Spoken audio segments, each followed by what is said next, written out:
우리는 평생을 노력해서 소중한 종잣돈을 모읍니다. 그 돈은 누군가에게는 간절한 결혼 자금이고, 누군가에게는 아이의 미래이며, 또 누군가에게는 노후의 안식처가 될 소중한 전부입니다. 그런데 최근 이 간절한 마음을 이용해 소중한 재산을 앗아가는 안타까운 일들이 너무나 많이 일어나고 있습니다. 설마 나에게 그런 일이 생기겠어? 라는 안일한 마음이 사실 가장 위험할 수 있습니다. 그래서 오늘 저희 당신의 금고에서는 전세 계약 전후로 여러분이 반드시 확인해야 할 7가지 생존 체크리스트를 차근차근 들려드리려 합니다. 이 이야기를 끝까지 듣는 것만으로도 여러분의 금고는 이전보다 훨씬 더 단단해질 것입니다. 자, 이제 첫 번째 이야기부터 시작해 보겠습니다. 계약의 시작이자 끝은 결국 서류입니다. 하지만 단순히 서류를 뽑아보는 것만으로는 부족합니다. 가장 먼저 등기부등본의 갑구를 확인해 보세요. 집주인이 누구인지, 가압류나 가등기 같은 불길한 단어는 없는지 세밀하게 살펴야 합니다. 그리고 울구에서는 근저당권, 즉 이 집을 담보로 은행에서 빌린 돈이 얼마인지를 확인해야 하죠. 내 전세금과 집주인의 빚을 합친 금액이 집값의 70%를 넘는다면 그 집은 이미 위험한 신호를 보내고 있는 것입니다. 무엇보다 중요한 것은 이 등기부등본을 계약 당일, 잔금 당일, 그리고 전입신고 다음 날까지 총 3번 확인해야 한다는 점입니다. 찰나의 순간에 주인이 바뀌거나 대출이 실행될 수 있기 때문입니다.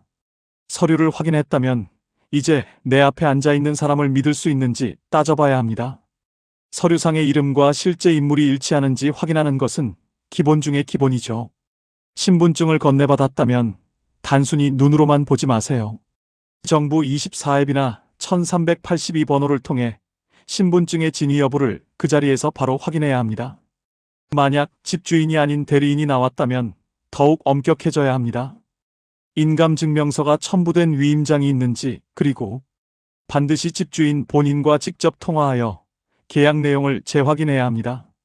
계약금과 잔금은 무조건 집주인 명의의 계좌로만 입금하는 것. 이것이 여러분의 재산을 지키는 철칙입니다.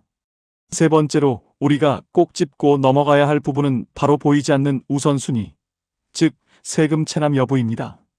많은 분이 놓치는 부분이지만 만약 집이 경매로 넘어가게 된다면 국가가 걷어갈 세금이 여러분의 전세금보다 우선순위가 될 수 있습니다.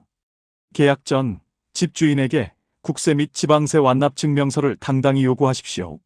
만약 집주인이 이를 꺼린다면 그 계약은 다시 한번 진지하게 재고해 봐야 합니다. 최근 법 개정으로 임대인의 동의 없이도 미납국세를 열람할 수 있는 길이 열렸으니 적극적으로 활용하여 불투명한 위험을 미리 제거해야 합니다. 네 번째는 시세의 함정에 빠지지 않는 지혜입니다. 아파트는 시세가 명확하지만 빌라나 신축 오피스텔은 그 가치를 알기 어렵습니다. 사기꾼들은 바로 이 점을 파고듭니다. 주변 시세보다 지나치게 깔끔하거나 조건이 좋다 싶으면 일단 의심부터 해보세요. 인근 부동산 최소 서너 곳을 직접 발품 팔아 실제 매매가와 전세가를 비교해야 합니다. 감정평가서가 부풀려진 것은 아닌지, 혹은 업계약이 체결된 것은 아닌지 꼼꼼히 따져보는 것만이 여러분의 소중한 전세금을 깡통 전세의 늪에서 건져낼 수 있는 유일한 방법입니다. 다음으로 5번째, 우리가 가장 주의해야 할 찰나의 순간이 있습니다. 바로 확정일자와 전입신고, 그 하루의 공백입니다. 여러분의 보증금을 법적으로 보호받기 위한 가장 강력한 방패는 전입신고와 확정일자입니다. 하지만 치명적인 허점이 하나 있죠. 전입신고의 효력은 신고한 당일이 아니라 그 다음날 0시부터 발생한다는 점입니다. 악의적인 임대인은 이 하루의 공백을 틈타 대출을 실행하기도 합니다. 이를 막기 위해 특약사항의 잔금 지급일 다음 날까지 임대인은 저당권 설정을 하지 않으며 이를 위반할 시 계약은 무효로 하고 배액 배상한다는 문구를 반드시 넣으셔야 합니다. 이 한 줄의 문장이 수억 원의 가치를 발휘하게 될 것입니다. 6번째는 최후의 보루라고 할 수 있는 전세보증금 반환보증보험입니다. 아무리 꼼꼼히 확인해도 세상에는 우리가 예상치 못한 변수가 늘 존재하기 마련입니다. 그럴 때 우리를 지켜주는 유일한 구명조끼가 바로 HUG, 주택도시보증공사의 전세보증금 반환보증보험입니다. 보험료가 아깝다고 생각하지 마세요.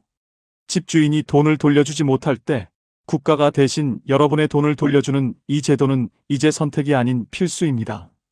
만약 해당 집이 보험 가입이 불가능한 상태라면 애초에 그 집은 들어가지 않는 것이 상책입니다.